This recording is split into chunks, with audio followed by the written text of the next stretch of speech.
Hi, welcome back to Suzanne Elizabeth's Kitchen. It's about 10 o'clock at night here, and I have switched from my usual glass of red wine to a very nice and bedtime friendly cup of peppermint tea, which is what I'm drinking here. And this is about the time of night when I throw together a quick dough so that it can rise overnight. I usually bake using the No-Knead baking method, which is a long, slow rise. And so the best time to put together the first rise is before you go to sleep at night. And it's very simple, very quick, and easy to put together. So I'm going to show you what goes into that simple process, how easy it is, but then also what you can do to kind of experiment. And I'm going to take you along on a little bread baking experiment that I'm going to be doing tonight. So, start off, we've got 3 cups of bread flour, just plain old bread flour. And then you put another ½ cup of something in. And I like to play around with different flours. So tonight I'm using a organic whole spelt flour. And this has a richer, nuttier taste to it. And you can even see, let's see if I can show you how different the color is. If you compare, sorry, my iPad probably doesn't catch the subtleties in the color. The bread flour is white. This is a beige, a light tan. So we've mixed that in there. I've got my trusty whisk so that I can combine the 2 flours. And now for the fun part. I have this bag of just all sorts of whole grains that I usually use to make my porridge.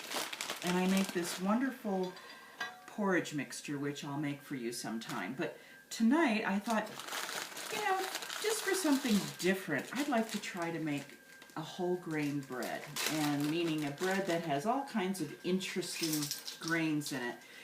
The inspiration for this bread came from a recent trip I made to Crested Butte, and I went to a wonderful bakery there. It's in a red building at the end of Main Street, and I wish I could remember the name of it. I can't, unfortunately, but it's a wonderful organic bakery. And they do something called a birdseed bread. And it was very good, and so inspired by that, I'm going to make tonight's whole grain bread. So I'm going to just put a tablespoon of all of these different whole grains into my dough and see what happens. And this is the joy of cooking. This is how you learn how to do new things, and maybe it'll work and maybe it won't, but it's not the end of the world either way. So a tablespoon of, look at these gorgeous black sesame seeds. And it was $2.50. Here's a tip that I just love. At our natural grocers, our local natural grocers, they have a bulk aisle where you can buy grains and seasonings in bulk, these bulk bags, and they're so much less expensive than if you were to buy in a regular by the jar. So that's a happy little tip for you. All right, so whole rye, tablespoon of that. Let's see what this is. Organic rolled rye flakes. Now again, I have no idea what all this is going to taste like, but we'll find out. Hopefully it'll be fabulous. Fabulous. What do we got here? Cracked wheat. Sounds good. Throw that in. I think I'm going to have a mess here. Organic millet. If worst comes to worst, the birds will love it, right? Organic millet. I truly am making a mess. I I should probably switch over to wine instead of tea. Okay, amaranth. Tablespoon of that. And a tablespoon of rolled barley flakes. This sounds really good. Okay, so that's it. And now we're just going to mix all of these together. And let's see how this looks. It looks very lively. I wish I could show you. You can definitely see all the little grains in there. Can I give you? Okay, there you go. You see all the little flecks of grains? Isn't that nice? I think that's going to make a wonderful bread. Now for the good stuff. I am going to get the old moonshine jar that actually contains not moonshine, but my sourdough starter. We're going to take a big heaping cup worth. Look at that nonsense just dripping out of there. That's my sourdough starter. That's going to go in here. And let's put this down. Water.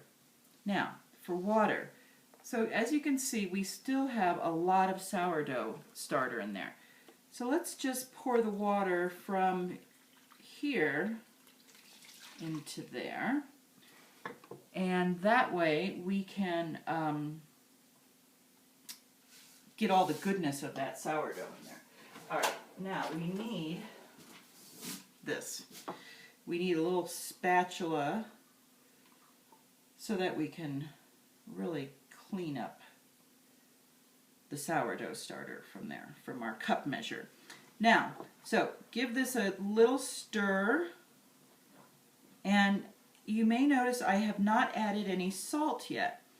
And the reason for that is because in the reading that I've been doing about bread baking, they said that for the first 20 minutes after you combine the water and the flour and the yeast together, that you should give it 20 minutes to let everything rest and combine and to begin to form those gluten bonds that are going to help the bread to rise. And then after that 20 minutes, then you can add in your salt. And so that's what I'm doing now. And as you probably have noticed, I'm adding more water. And so I had 1.5 cups total in here. Most recipes call for between 1 cup and 1.5 cups. And it really depends on where you live and just the current weather conditions. Here in Colorado, it's very, very dry. The air is very dry. And what you want is a wet dough for this particular long rise method. So that's what we're doing here. Let's see if you can see my beautiful, there we go, isn't that lovely? So this is going to rest for 20 minutes. Then I'll add the salt, give it another little turn, and then I will just cover it with the trusty plastic wrap and let it rest in a warm part of the kitchen overnight. And then tomorrow morning I'll come back, and after 12 to 18 hours it will have more than doubled in size. And then we basically, it looks like I'm playing patty cake, and that's almost what it is. We manipulate the dough a little bit. Not really, you're not kneading it all, you're just giving it a little toss and tussle. And then you're going to let it rise for a second time for 2 hours, and then we're going to bake it in a Dutch oven. And we'll come back and show you that tomorrow. So have a good evening. Enjoy a cup of wine or a cup of tea with me, and I'll see you tomorrow. Thank you again for joining me in Suzanne Elizabeth's kitchen. Good night.